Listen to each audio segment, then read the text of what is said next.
Now, after winning the Miss South Africa title in 2019, Zozibini Tunzi went on to win the converted Miss Universe title. The beauty queen moved to New York City, where she served her duties of being Miss Universe, living away from home for a little over a year.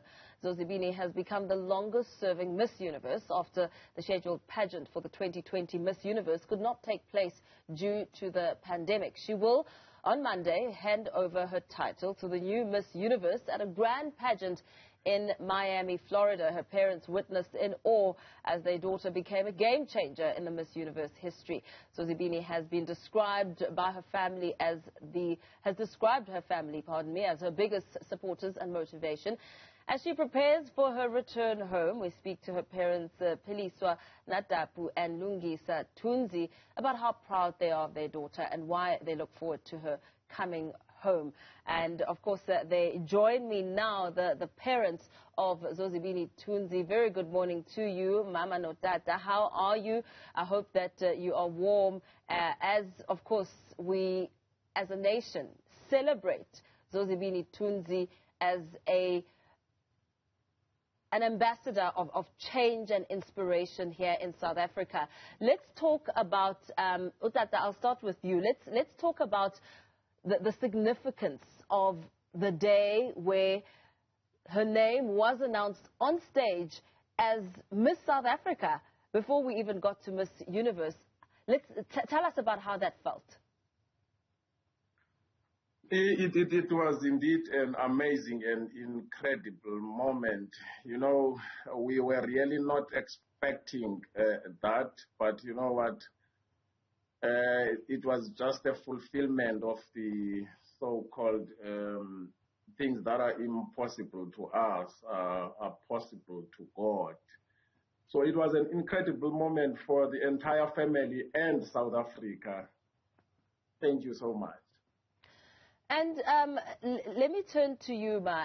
You know, the inspiration and the motivation that Zozi constantly speaks about, her parents playing a huge role in where she's become and the achievements that she's made. Tell us a little bit about how you have reflected on the past 17 months and the proud moments of your daughter. Hello, everyone. It's been quite a very difficult time, but we've been very proud for her, and we've been happy for her time, for her reign. But the past 17 months have been so difficult for us without her. But we always trusted God that she is with her. Yes, thank you. And Tata, coming to you. We have heard Zozibini speaking about you a lot in the media space, speaking about the warm relationship you share. Take us back a little bit to her upbringing and the kind of a child she was as she grew and became the woman she is today. You know, Zozibini grew up as humble, right? But you could pick up that she grew up as a very dedicated, determined child. And when it comes to the tasks that are being assigned to her, she would carry those tasks without fail. And she has been always having that aura, that confidence within her. Initially, she didn't have a confidence, but through beauty pageant that we had at early ages, like your age 8, her mom used to take her to the competitions, like the church competitions, the local competitions in Tutwa. And from then she started to gain that confidence. And we also embraced it and gave a full support, because as parents, we should be giving support to our children as much as we can. So from then she started to join like your radio stations, competitions, beauty pageants, and then she would win. And, you know, she showed that she showed to the family that she's going to be a good child indeed. And thank you. Now, Mama, you say that it's been a difficult time not having Zozibini close by, and of course you trusted that she was well and doing what she needed to do. Let's talk about what you're looking forward to tonight as we watch her handing over that crown and then returning home.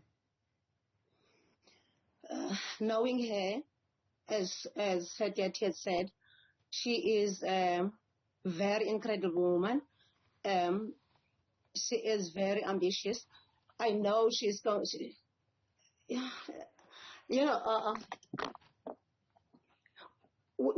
fine with that. We are fine with that, and she is fine as well. We know that she's been longing to do that because she always wanted to come back. Although she loves her work a lot, she loves what she is doing a lot, but home is home. We cannot. Yes, we cannot run. We can't run away from that.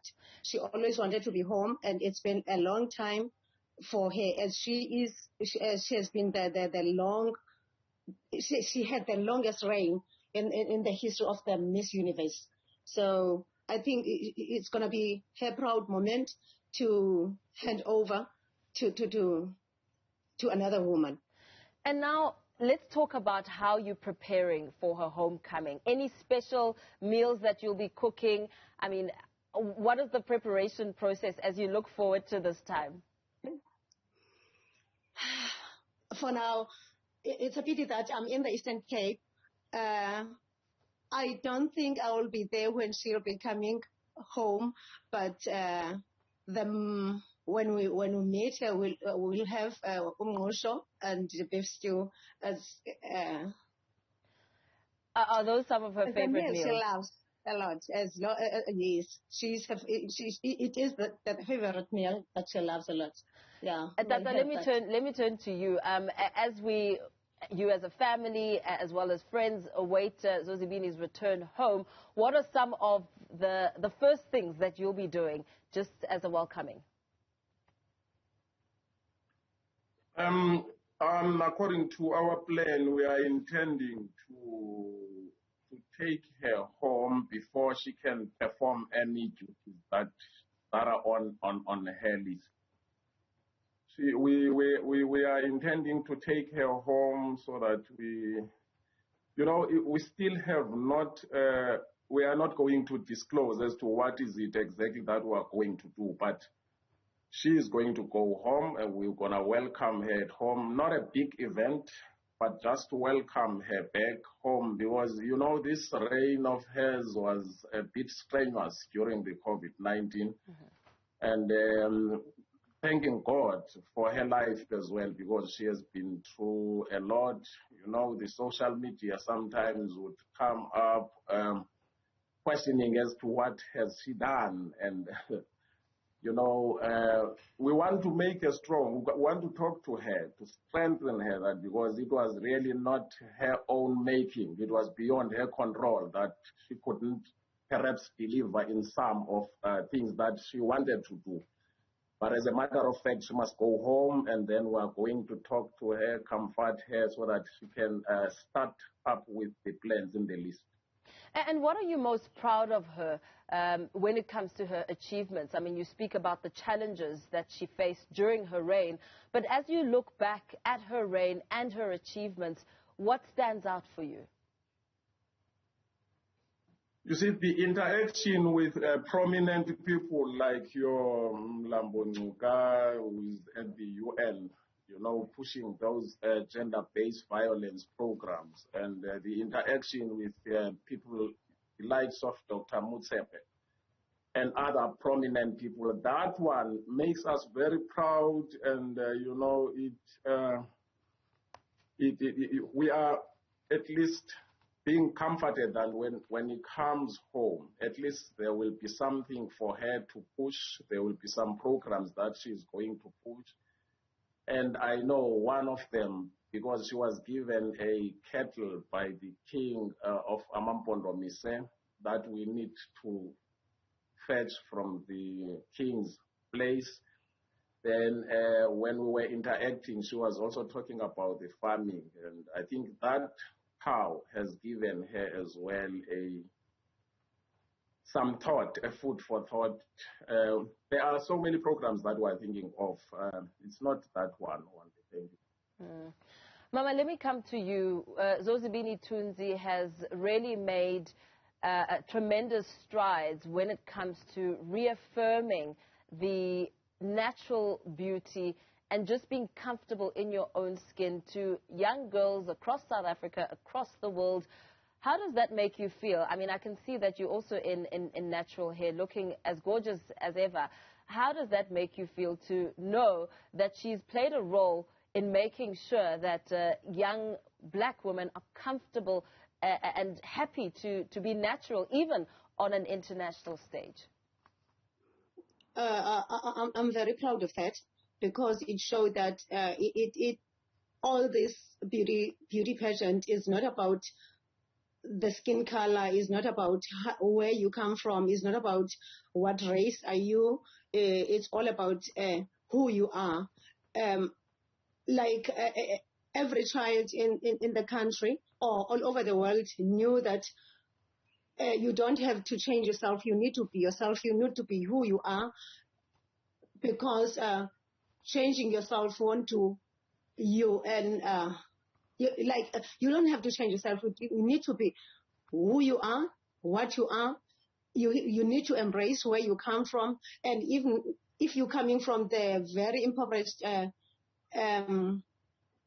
background or country or whatever, you don't have to change that.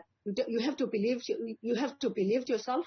You have to trust yourself. You have to be proud. And yes, so every child now knows. Even if you look at Miss South Africa Shudu, she went to the pageant with her bold hair. That is Ngai, and she was not scared about that. She was very proud of that, and she won. So when Zozi told the people to take up space and believe on themselves and cement themselves, they took that advice. Though she said those words that just came out of her mouth, but they help people a lot. So every child doesn't need to change. Like if you've got the type of hair, you need to change yourself. You need to wear weaves. You need to do whatever you have to do. But believe in yourself. Go as you are. Be it natural hair, whatever type of a person you are, you need to believe in yourself. Absolutely. Thank you. Thank you so much to both of you. Of course, the parents of Zozibini Tunzi speaking to us on the show. Thank you for your time. Thank you for sharing your experience. Zozibini Tunzi's parents, Piliswa Natapu and Lungisa Tunzi, of course, reminding us to take up space. Some of the famous words of Zozibini Tunzi.